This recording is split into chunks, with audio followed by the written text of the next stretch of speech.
Onegaishimasu. I hope everyone is very good today. I'd like to read number 17 tonight, Reisei-shin. We, as human beings, are given a mind that is directly connected to the universe.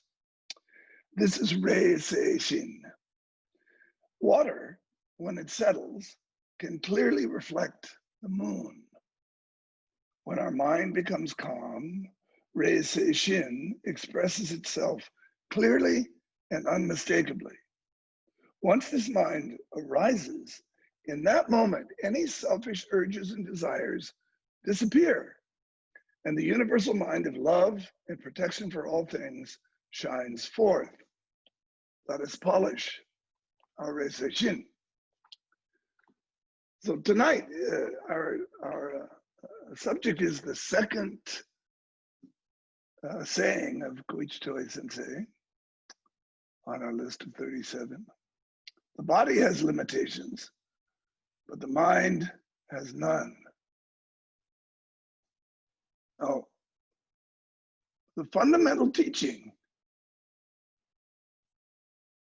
of Ki society is that mind and body are one, right? Mind and body are unified, not separate, not two different things. And yet right here, in only the second most important quote, if you look at it that way, he clearly says the body is one kind of thing with limitations, and the mind is another kind of thing altogether with no limitations. So my question is, how can this be? So while we consider that, we'll do some key breathing.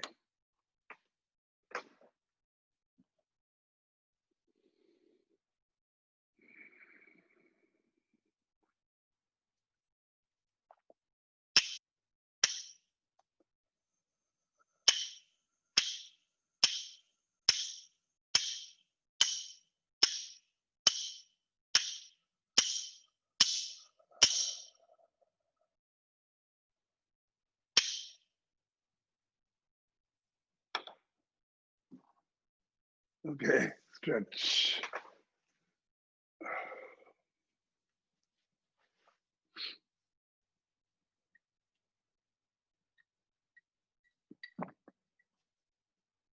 So before we go any further, I'd like to ask Sayaka Reasoner to read "The body has limitations, but the mind has none" in Japanese for us.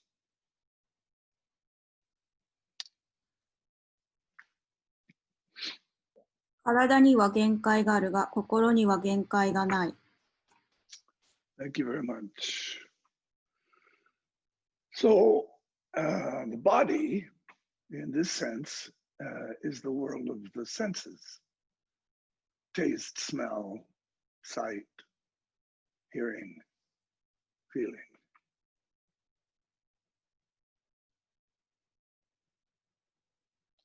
I say them all, yes. And it's the dualistic world. It's a relative world. It's the world we call shoga, or Toi Sensei calls shoga. It is a world of limitation.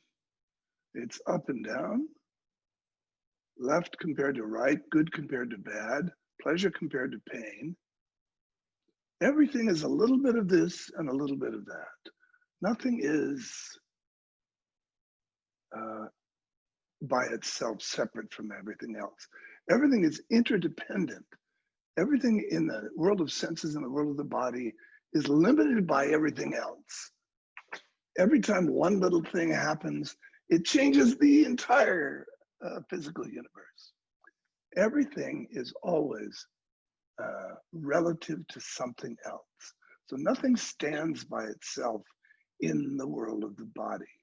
Now, that's what the limitation is. The limitation is it's not free. It's tied to all these conditions.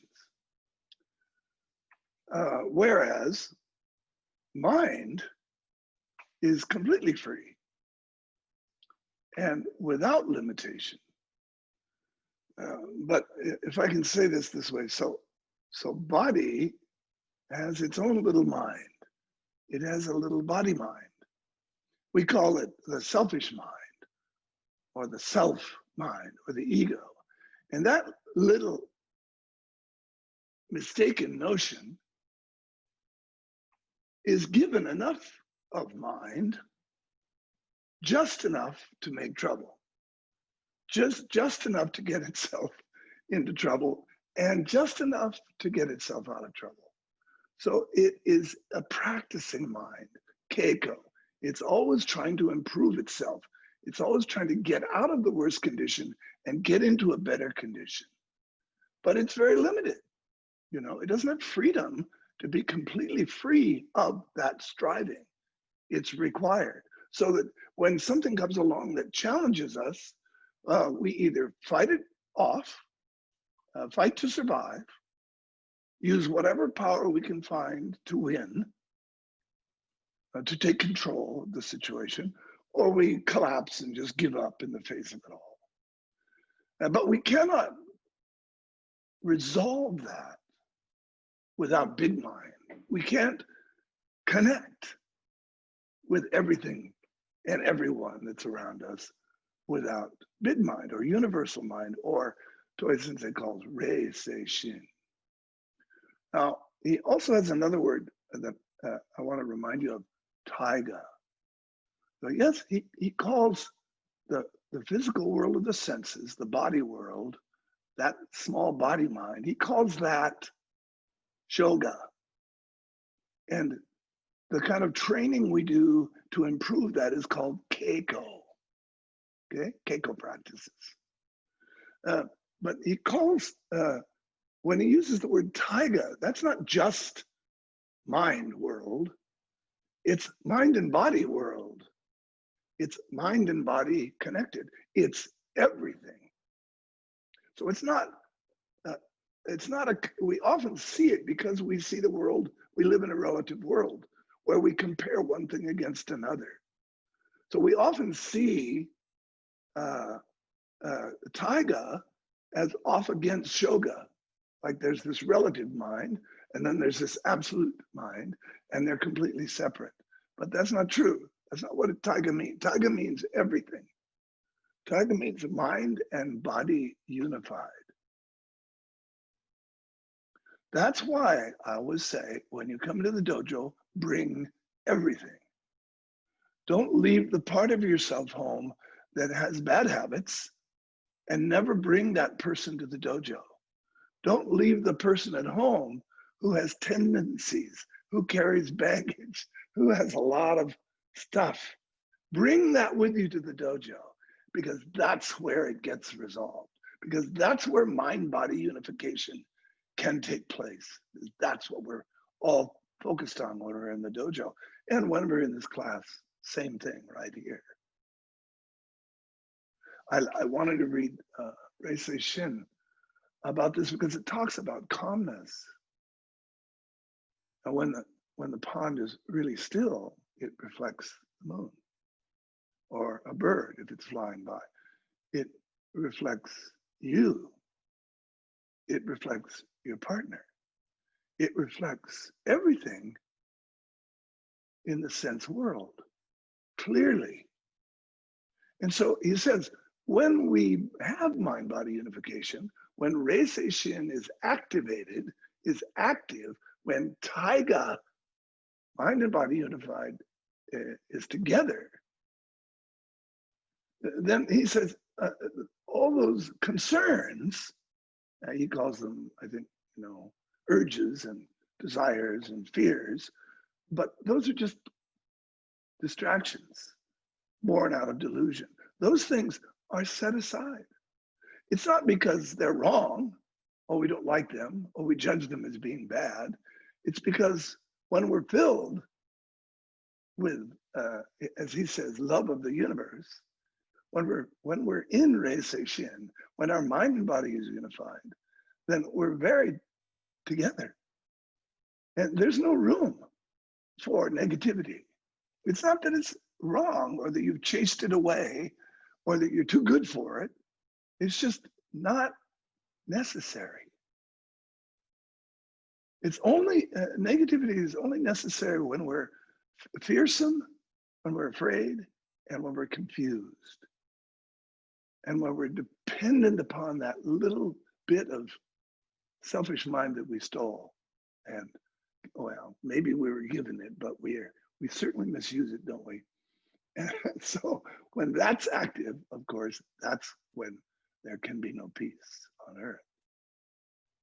So there can be peace on earth, but not, of course, in the countryside. It's not that likely. But within you, when you have mind-body unification, you are at peace. You are living love. And everything is complete and satisfactory. So the mind that has no limitations is the mind that we want to use to join with the body that has all these limitations, so that we can live in this world, in this sense world, in this body, and still have peace, and still have love, and still have completion, limitless freedom.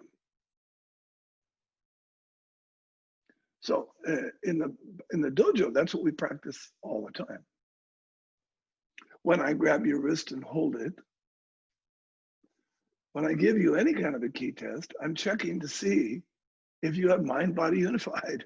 Or in other words, if you are going to fight back with me, or you're going to give up and collapse, or you're going to meet me and connect with me as unified together.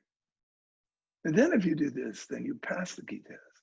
So every technique that we have, every Hitori Waza, every Aikitaiso, every Tuitsu Taiso, all the different exercises, and Kyatsu and Boken and Jo, everything we do is for this one single purpose.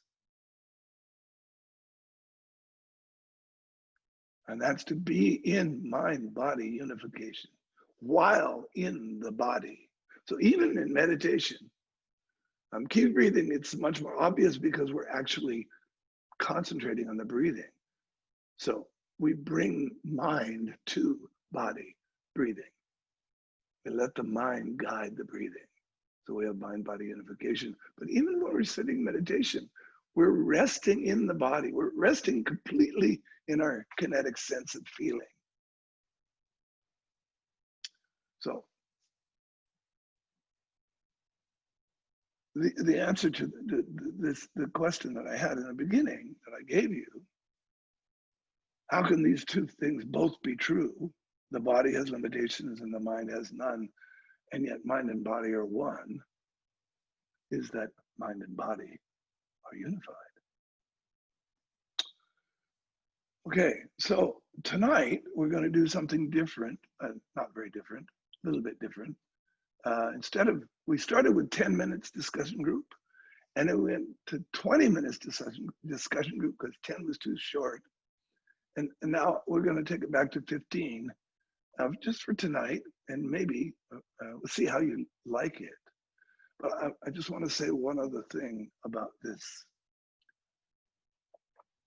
I noticed last Friday that every single one of the groups came back with a question, but the question was always the same, and it was how to deal with the other person that's out of control, how to deal with the other person that's making problems.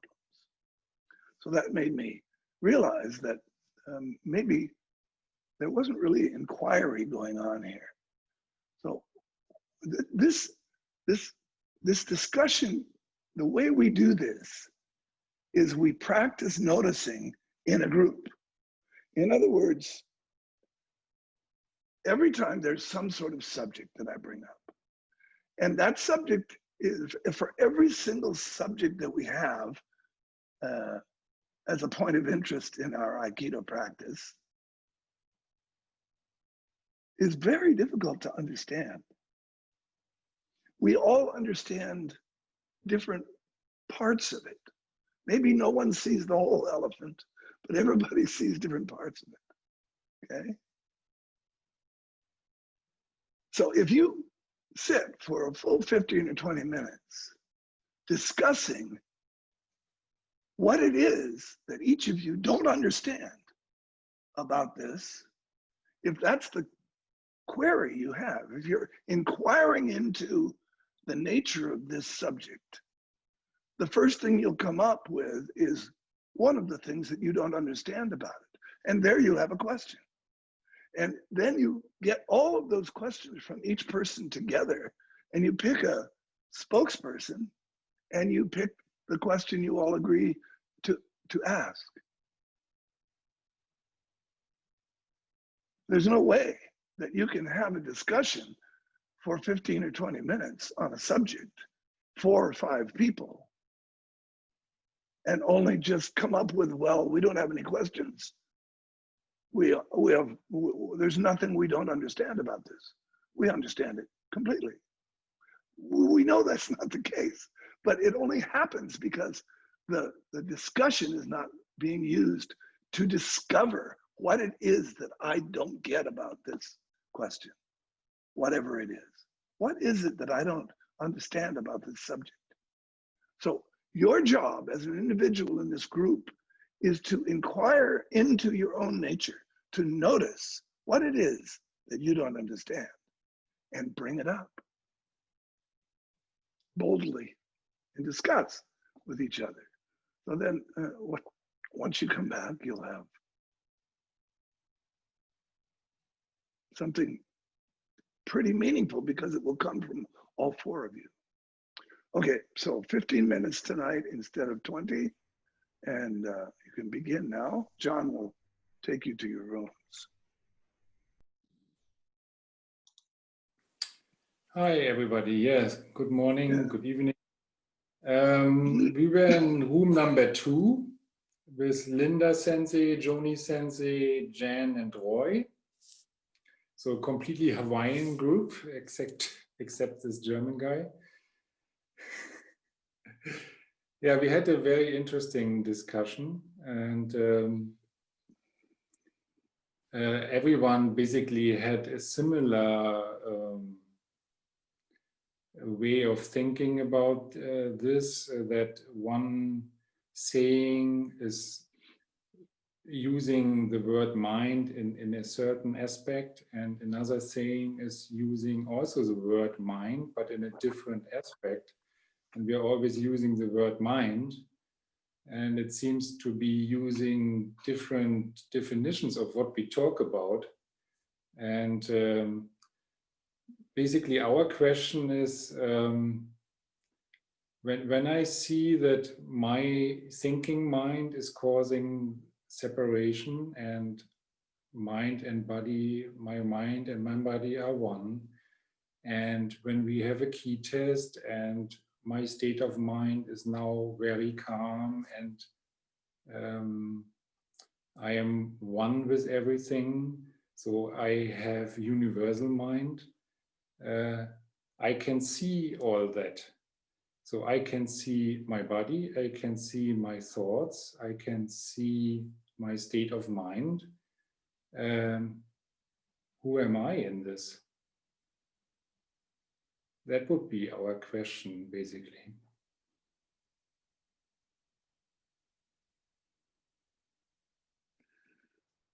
That's your question? Yes. That's a good question.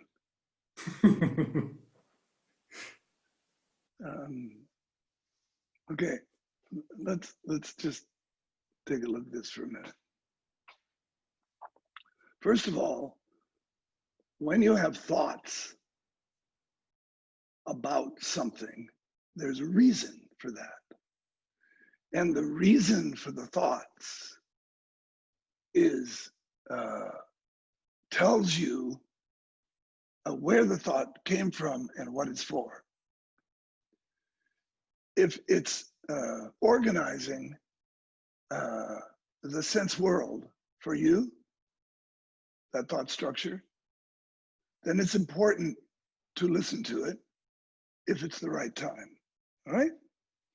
But if you get interrupted by a thought, probably there's a desire that's driving that thought or a fear that's driving that thought. So that's a completely different kind of thinking, right? So that's important. So you asked me, who am I? This is the oldest question in the universe, of course. And if there was an answer to that, you would already know it.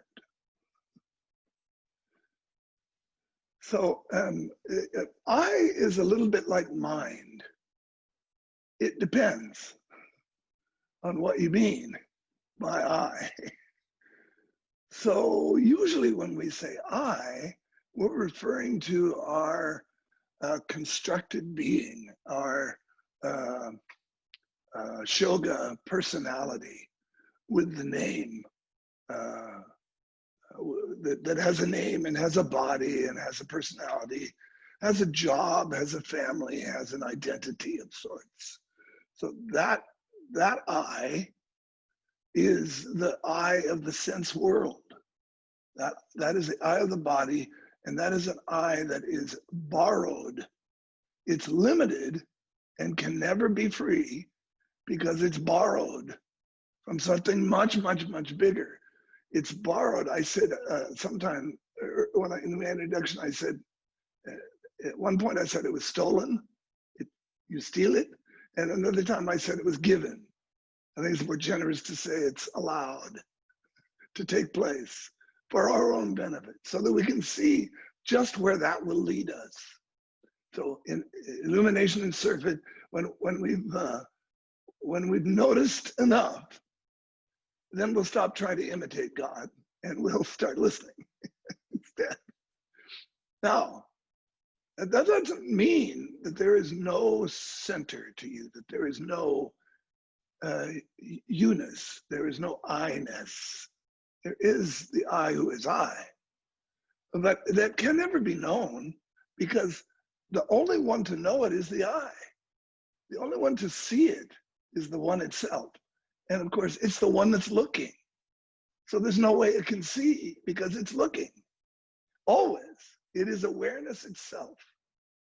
So that's not what Toi Sensei means when he says mind. Okay? So mind is the manifestation of I who is I on all levels. And I in the introduction, I tried to define the levels the way they are and the way we use them. Didn't have a lot of time to do that, but that's basically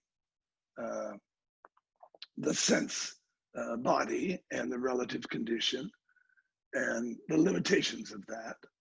And the Taiga mind that includes everything. When we get an inspiration, when we get creative, when we fall in love, when we love someone, when we're truly supportive and holding someone in our arms, then mind-body unification is happening. Toi Sensei used to say, whenever you are hungry and you eat a meal, that's mind-body unification. You know. So in some sense, he's saying when you move beyond the limitation, when you're not suffering, you're getting a glimpse of what it's like. But of course, it's only a glimpse. So that's why we practice, so that our glimpse of the unseen becomes seen. That which is not immediately available to us through a period of years of practice gradually becomes made available to us. That's all I have to say about that. Thank you for the question. It was cheeky, that question, but thank you. Okay, next. Okay, group 1, Charlotte, Lillian, Lynn, and Vitali.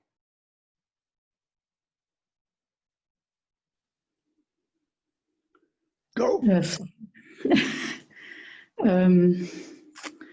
So we had Charlotte. nice discussion, yes, discussion and different points of view how to look at it. And one was, for example, to look at it like car and driver. So they are somehow together, but still separated. And what came up in me during key breathing was to notice that what I see depends on how I look at it. So that's always the case. What I know, what I see, how I see something depends on how I am looking. So when Shoga Tiger came up, that just underlined that. If I look at it from a Shoga type of view, I will see separation, and if I look at it from Tiger, I will just see how it is. It's there's no difference. So maybe not really a question, and also answered already. What I thought at the end is just how to get more into Tiger, how to see more the complete view, how to get at it. So just yeah, well, of course, how to see more of Taiga, how to experience Taiga on a deeper and deeper level is our practice. Yes. So right.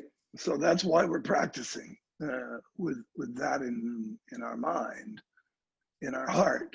We want to open more and more and more. And the only reason that's difficult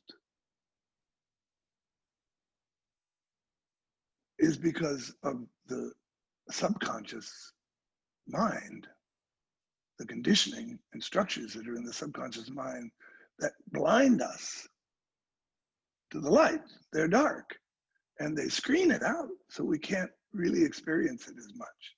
So noticing, and we're constantly expressing them, you know, when we speak, when we act in the sense world, we're constantly expressing those things that are hidden in our subconscious mind. Excuse me. So everybody else knows more about me than I do, because everybody knows more about you than you do, because everybody listens and hears. Very interesting. But often we don't see it. So we learn to listen to what we say. I was talking about this last time. We really listen to what we say. We really see what we do in our actions. And we then notice that again and again and again. We don't judge it. We don't try to change it. We don't do anything. We just notice it. And sooner or later, that begins to wear out. It just can't act anymore. It doesn't have the power. It loses its ability to control you, to control us. So those clashes, those conditioned structures begin to fall away through our noticing. And that's our practice, is to notice it. If you think about it, that's everything we're doing in the dojo. Even we're doing physical Aikido. I mean, I'm just talking about what I'm doing while I'm doing it.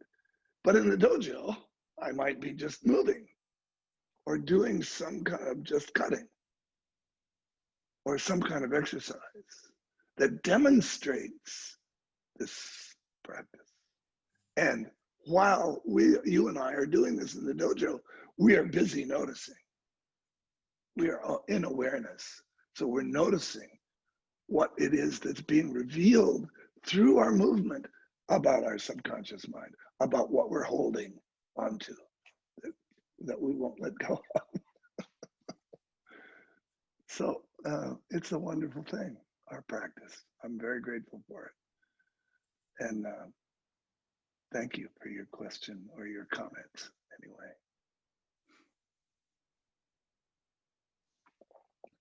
right, group 3. Fincher, Joelle, Kayomi, Tracy, and Vernon.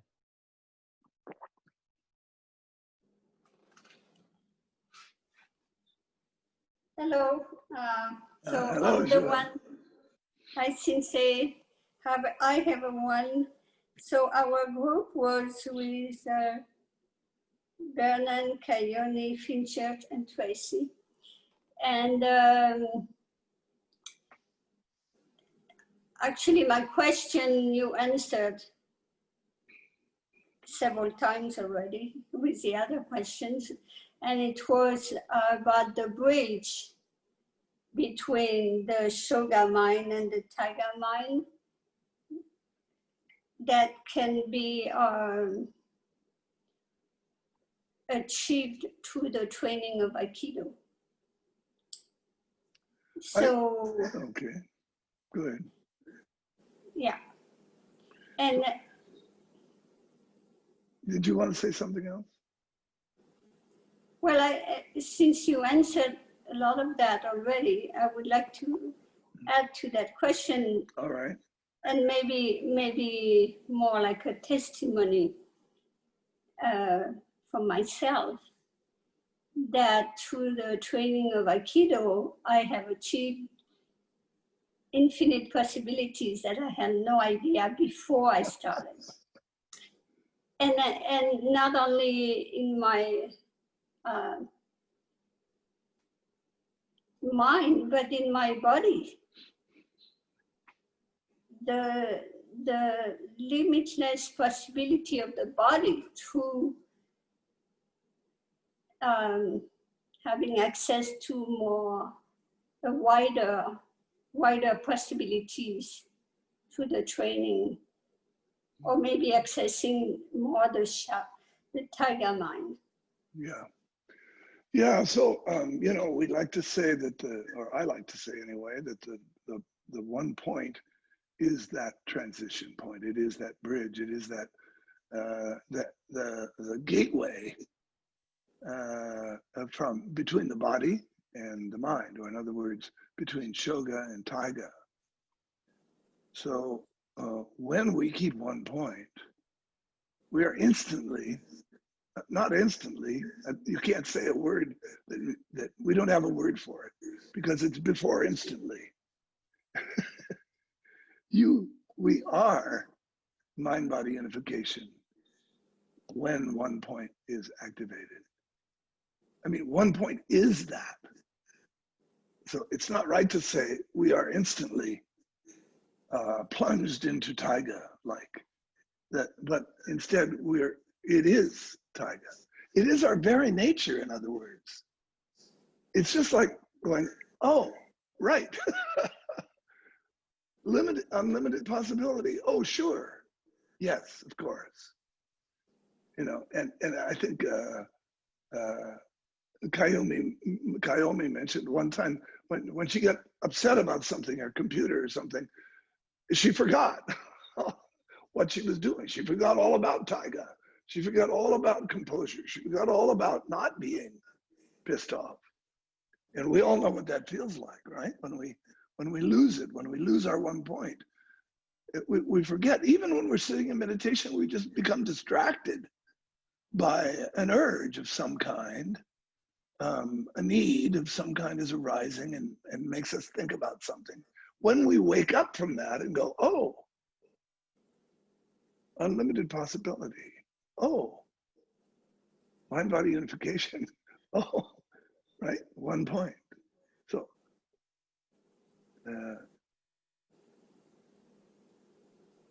I think it's ingenious, and I don't think Toi Sensei invented this at all.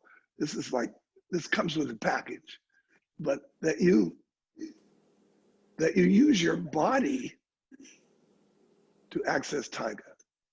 That your body is used to access Taiga. It's not from thinking about Taiga. You don't think about one point. You just drop into one point. You just are in one point. You just remember one point, let's say. It's not the same as, because you can think about the aspects of one point on and on and on and on. You could write a book about it. I have. But that's not the same. Reading that book doesn't make it. You have to actually do it. So it's the mind-body unity that is the secret. Anyway, this is always nice to hear what you have to say. Joel, thank you. Thank you, Sensei. Thank you very much. Next.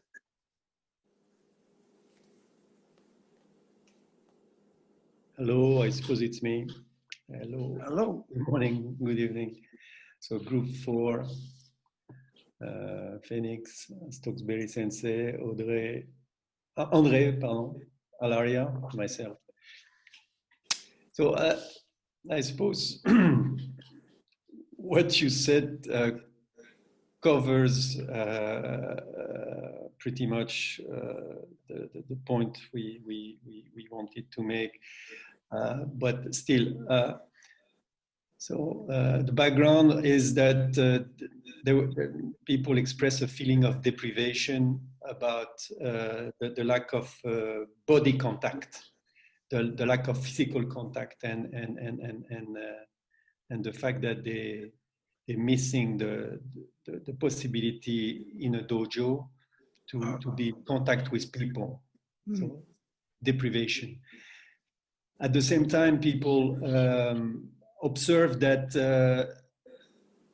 the current situation is offering us plenty of opportunities to experience our lack of unification because we are so much disturbed by things that are happening in our life, in our countries, etc.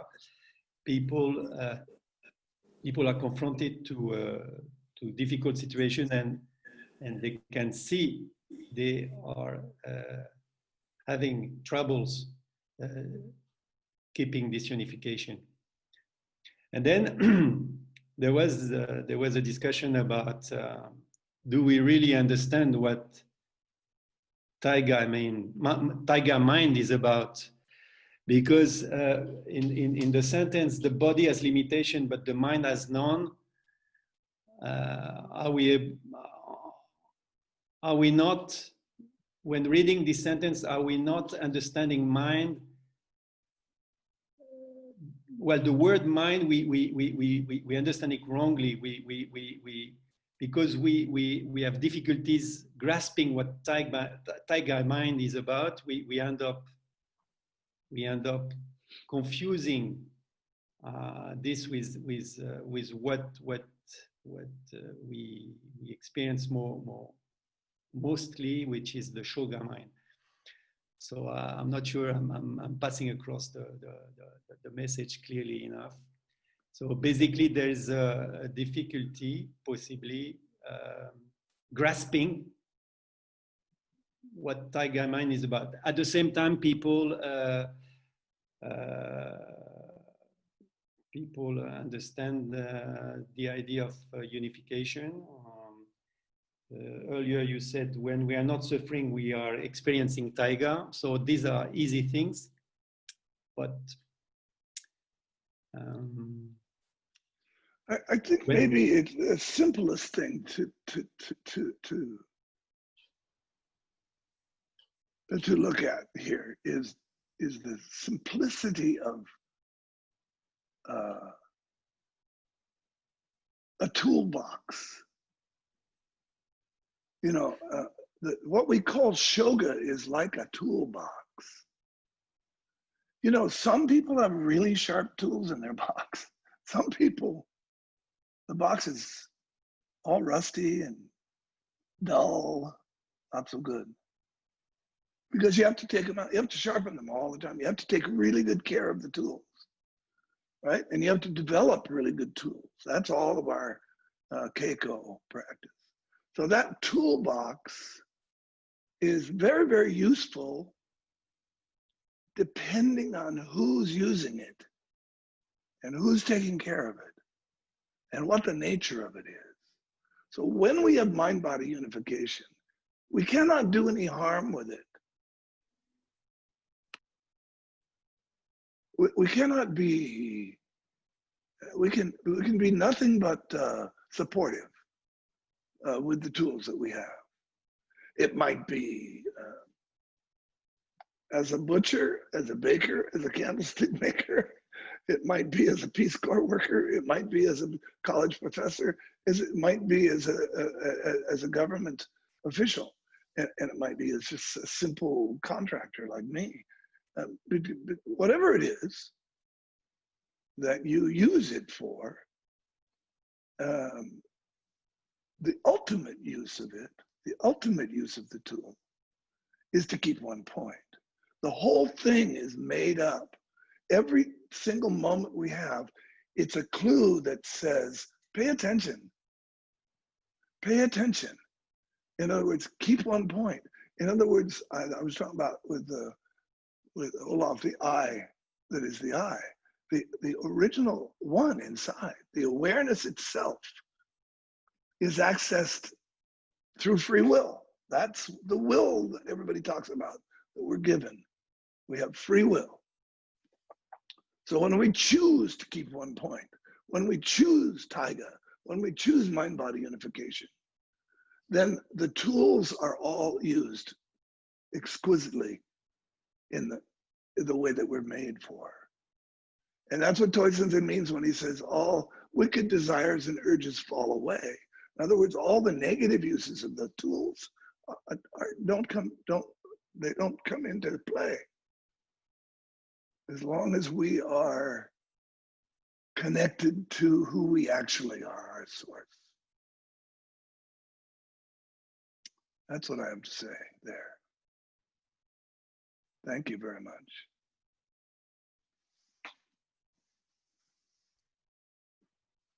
Sensei, Charles Boyer had his hand up. Charles Boyer Sensei. Hi, Sensei. I was in Hi. group 5 with Reina, Merta, Byron, and Alexei. Yeah, and we had a very lively discussion.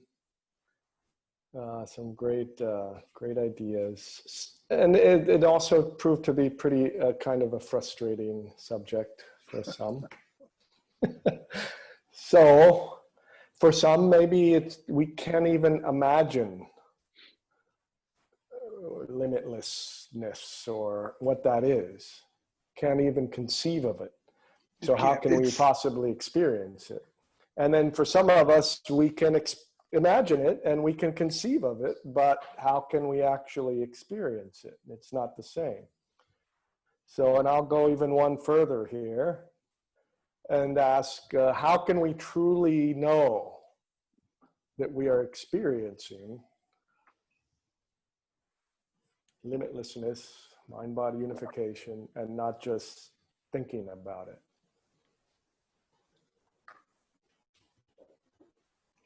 Okay, that's great. I don't think that, I mean, the nature of limitlessness or infinity is that it cannot be conceived. That's the nature of it. That's what that means. Inconceivable. It cannot be imagined. It cannot be conceived. That's what's so beautiful about it. It can only be experienced.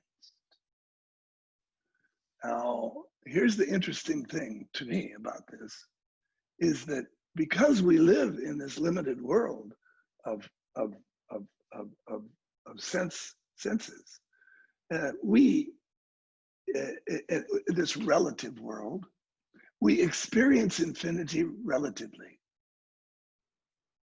We only experience so much of it at any one time.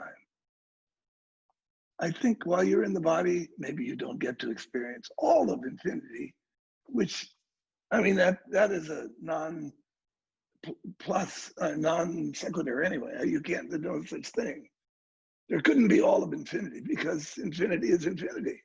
There's no allness to it. There's no wholeness to it. It's beyond anything we think of as whole. In other words, it's beyond this relative world. So as long as we're in the relative condition, we're only going to be experiencing some degree of Taiga, some degree of the unseen. But our practice brings us closer and closer and deeper and deeper and fuller, so that as the energy of the subconscious mind that's bound up in all our garbage, all our baggage, all our stuff is released, then we begin to experience more and more of the unseen, of infinity, of the normally unavailable. And as that begins to happen, of course, it's I forget the word, but it feeds itself, right? So as we begin to see more, we see that there's an infinity to be seen, and we don't really see any big portion of it. So it's very humbling, but at the same time, it's tremendously exciting. What a journey. What an adventure that is infinitely opening to us all the time. But we can never reach it. We can never reach all of it. And that's the nature of our, not just our practice, that's the nature of life itself. That is why we're here. Thank you very much. Okay, next. Sensei, I actually do have a question. Ah. The body has limitations, but the mind has none. And this kind of reminded me of a saying in a movie that says, it's basically Birth of the Dragon. And one of the Bruce Lee's opponent says, oh, now you begin to exceed your limits. And Bruce Lee says, what limits? Right?